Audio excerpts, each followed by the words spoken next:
Aaron Glenn's coaching staff is starting to take shape, and his defensive coordinator hire will change everything about the way the Jets run on that side of the ball. Let's talk about the impact of Steve Wilks as defensive coordinator today on Locked On Jets.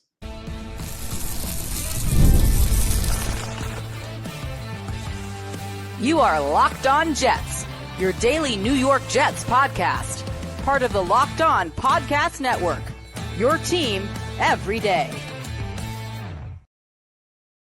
Welcome. This is the Locked On Jets podcast, part of the Locked On Podcast Network, your team every day. It's Thursday, January 30th, 2025, and I'm your host, John B. from GangGreenNation.com. Thank you so much for making the show your first listener, first watch every day. A big shout out to you everydayers. This is a daily podcast covering the New York Jets with new episodes each day through the week, Monday through Friday. And this episode is brought to you by Prize Picks. Go to prizepicks.com/LockedOnNFL and use code all lowercase LockedOnNFL to win $50 instantly when you play $5. Well, Aaron Glenn's Jets coaching staff is starting to take shape. There were a number of key hires announced yesterday, including the defensive coordinator. The new Jets defensive coordinator will be Steve Wilks, a familiar name to NFL fans. In fact, this time last year, he was preparing for the Super Bowl as the 49ers defensive coordinator. He was once a head coach with the Arizona Cardinals in 2018. He also was an interim head coach for the Panthers back in 2022. So a guy who's been around the league, he's been a defensive coordinator in multiple stops. In fact, he's been in the NFL since 2006. This year, he's taken a year as a volunteer advisor for the Charlotte 49ers in college football. But there were lots of rumors when Aaron Glenn was hired. And even before Glenn was officially hired, there was a lot of talk that Steve Wilks would become the next defensive coordinator of the Jets. And that's exactly what has happened. I have to say, I like this move. I think that this is a good hire. As I mentioned, when Steve Wilks was last working in the NFL, he was running one of the top 5 defenses in the league last year with the San Francisco 49ers, a defense that came a play away from winning the Super Bowl, which I guess if you're a cynic, you could say, well, they didn't get the stop that they needed. But he ran an excellent defense a year ago in San Francisco. And I think this is very aligned with Aaron Glenn's vision. Glenn came from Detroit, and there he was known as a coach who was very aggressive blitzing, played a lot of man-to-man coverage. And Wilkes comes from a very similar background. Now, I know what some people are going to say. Some people are going to look at last year's 49ers team and say, well, wait a minute. Wilkes didn't do that in San Francisco. There was a lot of 4-man rushes, playing coverage, not that dissimilar to what the Jets did under Robert Saleh and Jeff Ulbrich. And to that, I would say you're right. The San Francisco defense was not super aggressive blitzing. It was a defense that in many ways resembled the Jets defense we've come to know over the last 4 seasons. But I think that there's a reason for that. I think Wilkes was running the type of defense Kyle Shanahan wants to run because, as you know, Robert Saleh came to the Jets from San Francisco. Kyle Shanahan has an idea of what he wants to do on that side of the ball. And the 49ers under Shanahan, for the most part, there have been some exceptions. In 2020, they had a lot of injuries and they dialed up blitzes more. But for the most part, it seems like Kyle Shanahan wants a defense that just plays coverage, just sits back and plays coverage, gets to the quarterback with 4, focuses on the defensive line. Now, if you look at what Wilkes did in the past, he's been a much heavier blitzing guy. In 2017, when he was the Panthers defensive coordinator, they led the league in blitz rate. A couple of years later, he was the Browns defensive coordinator. They were in the top 5 in blitz rate. So I think that what we saw last year was maybe Wilkes adjusting to what Kyle Shanahan wanted to do. I don't think that's a negative thing because I think it gave Wilkes exposure to a different way of playing. I think that when you're talking about somebody who's running a system on either side of the ball, offense or defense, being exposed to different ways of doing things is a positive because it teaches you how to address certain situations. It teaches you, what, I can win playing coverage, but make no mistake about it. I think Aaron Glenn brought Steve Wilks in because he's going to run the Aaron Glenn style defense. And I think that this is a sign that Aaron Glenn views himself as more of a CEO style coach because he's brought in Steve Wilks, a guy who was once an NFL head coach and once an interim coach. It's a big name. That's a pretty big hire. Now, Wilkes was not very good as a head coach, but even the worst head coaches become head coaches because they are excellent assistants. And I think Wilkes is a really, really solid assistant. I think that this will dramatically change the way the Jets play defense. Not necessarily the results, but I think the style of play will be very different. And the fact that Glenn went out and got a big name again, that shows that he's going to want to just focus on the big picture. And he's going to let Wilkes delegate. He'll trust Wilkes to run his system. And I think that this system will be a very blitz-heavy system. I think it'll depend a lot on the secondary play. the Robert Saleh defense, corners were definitely important in the Robert Saleh defense. They definitely valued them. But the number one priority for the New York Jets under Robert Saleh, defensive personnel-wise, was the defensive line. They tried to get as much depth as possible. We talked for 4 years about how the Jets like to roll guys in and out, about how the Jets like to rotate their defensive linemen, kind of like it's a hockey game. And when the Jets had good defensive line depth in 2022 and 2023, it worked quite well. When the Jets did not have great defensive line depth in 2021 or 2024, they got exposed. This is going to be a defense, I think, that's built more on the secondary, because when you're blitzing more, you have to play man-to-man coverage more. And that's just basic math. If you are sending 5 pass rushers, you can run what's known as a fire zone, but which is essentially 6 guys deep, 6 guys playing coverage in zones, opposed to the normal 7 when you only rush 4. But you typically there's just too much field for players to be able to cover a zone when you only have 5 or 6 guys deep. So that means you got to play man-to-man. And that means corner in particular is going to become more important.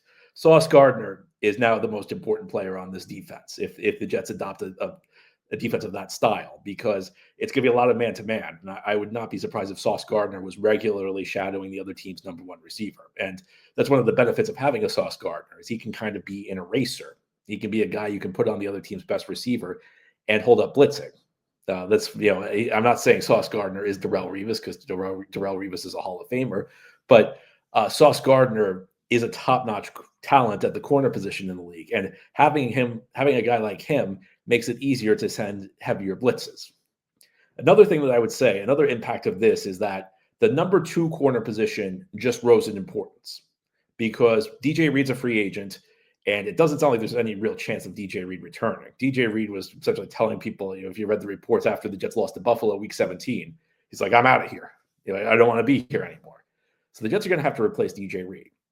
If the Jets had brought in a coach who was going to run a similar system to Saleh and Ulbrich, maybe that's a spot that's not quite as important. Now, of course, corner still matters. You'd rather have a guy like DJ Reed as your number 2 corner than somebody bad. You'd rather be good than bad pretty much everywhere. But it wouldn't be as essential, because with a defensive line that can get there rushing 4 and a guy, Sauce Gardner, you can trust on one side of the field to lock up the other team's top receiver, you can give help to the number 2 corner in that situation, because you'll have 7 guys deep. You can trust Sauce one-on-one on the outside, which means you can roll the coverage towards the number 2 corner. But now in a defense where you're going to be more aggressive, where you're going to get after the quarterback, where you're going to blitz, where guys need to hold up on an island, this becomes a bigger priority for the Jets in the offseason.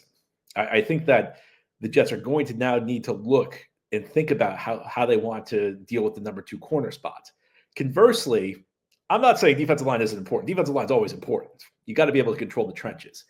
But maybe just to an extent, the defensive line is a little less important. Now, Jets still need to fix their defensive line, because it wasn't good enough last year. But with more blitzes, you can manufacture a pass rush a little bit easier. You're going to get more one-on-ones for Quinn and Williams. One of the benefits nobody talks about of heavy blitzing, it's not just that you're sending extra pass rushers. It's that you change the math of pass protection.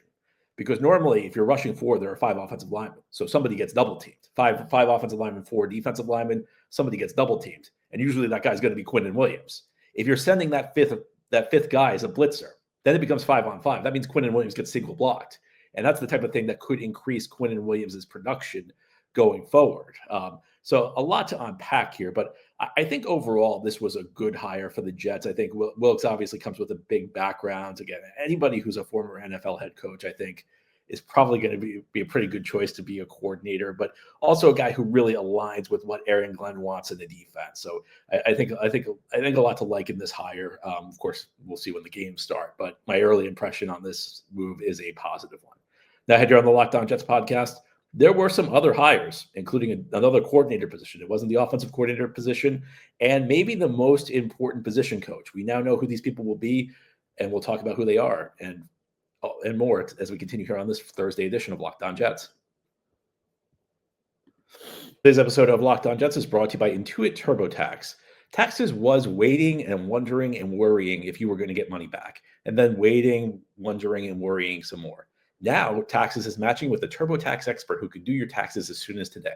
An expert who gives your taxes their undivided attention as they work on your return, while you get real-time updates on their progress so you can focus on your day.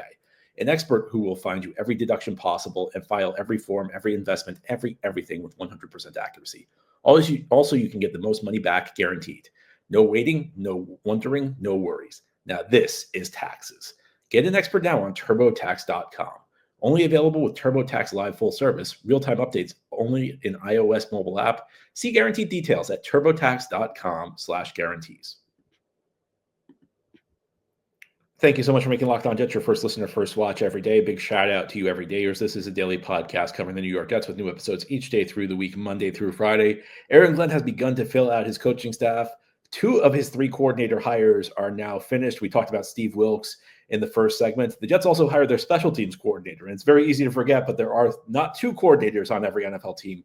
There are 3. There's your offensive coordinator, your defensive coordinator, and your special teams coordinator. And if you're a long-time listener, you know what I'm about to say. About 20% of plays in any NFL game come on special teams. It's an overlooked spot, but it is critical. Those special teams provides hidden yardage.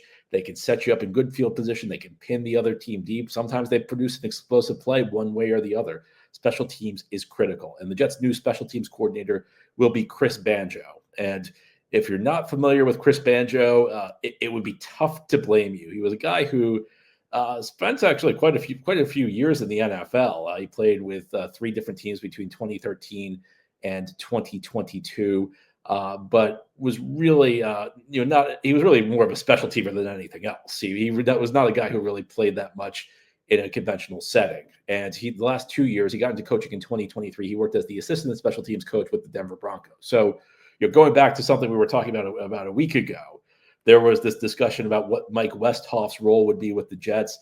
There was some speculation when Aaron Glenn was hired that maybe Westhoff would be joining the Jets coaching staff. And then shortly after Glenn was hired, Westhoff spoke to the media and said, I'm not joining the coaching staff, but I will be providing recommendations on some of this, some people Aaron Glenn could hire. This is one where you could clearly see the Westhoff influence, because Banjo the last 2 seasons worked with the Broncos as the assistant special teams coach, and Westhoff was on the Broncos coaching staff in 2023, and then through much of the 2024 season, he retired in season. So this is a guy who worked with Westhoff, so he has the Westhoff seal of approval. Will this work out? This is just one of those, you're hoping that the guy is good. You're hoping that, like, there's obviously a lot there. I think his experience as a special teams ace through much of his career, you're hoping that translates to being a good coach. You don't really know. It's just one of those, we'll have to wait and see. I think the Westhoff seal of approval, though, is a positive thing. And it brings to the end the long tenure of Jets special teams coach Brant Boyer, who had served as the Jets special teams coordinator since 2016. He was brought in after Todd Bowles' first season. The Jets missed the playoffs by 1 game. And one of the biggest reasons the Jets missed the playoffs in 2015 was their special teams were terrible under coordinator Bobby April. April was let go after the 2015 season, and then Brant Boyer was brought in. And for the most part, there were some bad seasons for Boyer, 2020 in particular. This year special teams were pretty bad, but for the most part, Jets special teams were really good. And Boyer survived 2 coaching changes. He remained on the staff after Bowles was fired and Adam Gase was hired. And then after Gase was fired and Robert Saleh was brought in, again, Boyer remained on the staff. And to be honest with you, part of me wonders whether Boyer even wanted to come back. He's been here a long time. He's been through a lot of losing. He'd never been here for a Jets winning season. Been here coaching change after coaching change after coaching change.